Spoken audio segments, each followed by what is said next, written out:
नमस्कार. आज आपण अत्यंत टेस्टी आणि झणझणीत अशी गावरान वांग्यांची भाजी बघणार आहोत. त्यासाठी मी ते वांगी स्वच्छ धुवून घेतलेली आहे आणि ती मी विळीने या पद्धतीने कट करून घेणार आहे.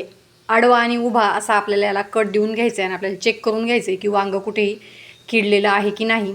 याच पद्धतीने संपूर्ण वांगी मी कट करून घेणार आहे आणि वांगं लाल पडतं म्हणून ते लगेचच आपल्याला पाण्यात टाकून घ्यायचे. तर या पद्धतीने मी आता संपूर्ण ही वांगी कट करून घेणार आहे आणि लगेचच त्यांना मी पाण्यात टाकून घेणार आहे, म्हणजे ते लालसर पडत नाही. ही जी वांग्याची भाजी आहे ती तुम्ही बाजरीच्या भाकरीसोबत किंवा मग तांदळाच्या भाकरीसोबत खाऊ शकतात. ती चवीला खूप छान लागते. बघा, या पद्धतीने संपूर्ण वांगी मी स्वच्छ करून घेतलेली आहे.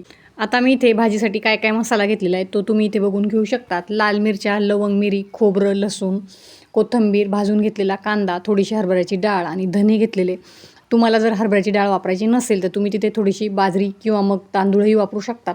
आता ही जी संपूर्ण मसाले आहेत ते आपल्याला तव्यावर तेल टाकून खरपूस असे भाजून घ्यायचे. आता तव्यावर मी तेल टाकून घेतलेले. यावरच मी खोबरं, लसूण, लाल मिरच्या हे टाकून घेणार आहे आणि मंद आचेवरती आपल्याला एक 5 ते 10 मिनिटांसाठी चांगले लालसर रंगावर परतून घ्यायचे.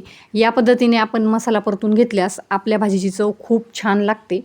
मस्त अशी झणझणीत ही वांग्याची भाजी तुम्ही एकदा नक्की ट्राय करायची आणि मला कमेंटमध्ये देखील सांगायचं आहे की तुमची भाजी कशी बनली. बघा, आता या ज्या मिरच्या आणि लसूण आहे ते भाजून तयार झालेले ते मी आता एका ताटामध्ये काढून घेणार आहे आणि बाकीचा जो मसाला आहे तो आपल्याला इथे भाजून घ्यायचा आहे. इथे कांदा मी अगोदर गॅसवर भाजून घेतलेला होता, तो या पद्धतीने मी कट करून घेतला आहे म्हणजे तो व्यवस्थित भाजला जाईल. तेल टाकून हा कांदा देखील मी 1-2 मिनिटांसाठी परतून घेणार आहे. कांदा भाजून झाला की त्यावर मी थोडीशी हरभऱ्याची डाळ आणि नंतर मग धने टाकून घेणार आहे. अख्खे धने तुम्ही या भाजीमध्ये वापरायचे. धना पावडर वापरण्यापेक्षा तुम्ही अख्खे धने वापरून बघा, आपल्या भाजीची चव खूप छान लागते. बघा, इथे डाळही भाजून तयार झालेली आहे, ती मी ताटात काढून घेतलेली. इथे मी थोडेसे धने घेतलेले, धनेही आपल्याला भाजून घ्यायचे. तवा गरम असल्यामुळे 2 मिनिटातच आपले हे धने बघा भाजून तयार होतात. आता हे मिक्सरला पाणी टाकून पेस्ट करून घ्यायची. बघा, या पद्धतीने मी ते वाटून घेतलेलं आहे. हे जे वाटण आहे ते मी ते एका ताटामध्ये काढून घेतलेलं आहे. यात आता आपल्याला चवीपुरतं मीठ टाकून घ्यायचं आहे आणि ते आपल्याला या मसाल्यामध्ये व्यवस्थित मिक्स करून घ्यायचं आहे. मीठ टाकून आता ते चमच्याच्या साहाय्याने मी मिक्स करून घेणार आहे आणि हा जो मसाला आहे तो आपण जी वांगी चिरलेली आहे त्यात आपल्याला भरून घ्यायचा आहे. मस्त असं हे मीठ मी या मसाल्यामध्ये मिक्स करून घेतलेले. आता एक एक करून प्रत्येक वांग्यामध्ये हा जो मसाला आहे तो मी भरून घेणार आहे. वांग्याला चिरा देण्याचं कारण हेच की आपल्याला भरलं वांगं बनवायचं आहे, त्यामुळे मग मी वांग्याला चिरूनही घेतलेलं आहे. कारण त्यामुळे मग आपल्याला वांगं जर त्याला कीड असेल तर तेही कळतं आणि त्यात मसाला भरण्यासही ते आपल्याला बरं पडतं. आता यामध्ये आपल्याला मसाला भरून घ्यायचा आहे. दोन्ही साईडने आपल्याला व्यवस्थित या पद्धतीने मसाला भरून घ्यायचा आहे. बघा, साईडचा मसाला मी काढून घेणार आहे. खूप छान असं झणझणीत हे वांगं बनतं. चवीला तर खूपच छान लागतं. तुम्ही एकदा ही रेसिपी नक्की ट्राय करून बघा. त्यात गावरान वांगी म्हटल्यानंतर ह्या भाजीची चव काय विचारायलाच नको. बघा, याच पद्धतीने मी संपूर्ण वांग्यांमध्ये हा मसाला भरून घेणार आहे आणि एका ताटामध्ये मी ही संपूर्ण वांगी काढून घेणार आहे.